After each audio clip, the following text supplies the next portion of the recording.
I just wanted to update you.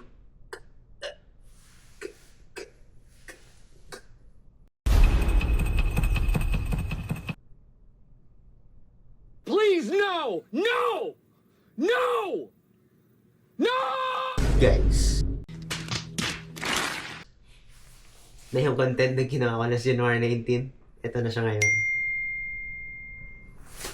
Nakakatawa lang isipin, no? Nakakaibagwan lang tayo sa paggawa ng content. May mga tao pa rin nakaka-appreciate ng mga content na ginawa ko.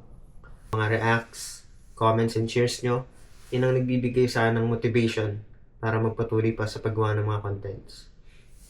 Para naman kahit papano, mapagbigay ako ng ngiti dyan sa mga labi nyo. Kidding aside, maraming salamat po sa lahat ng nanood at sumuporta sa aking mga contents at sa mga susunod pa. Lang.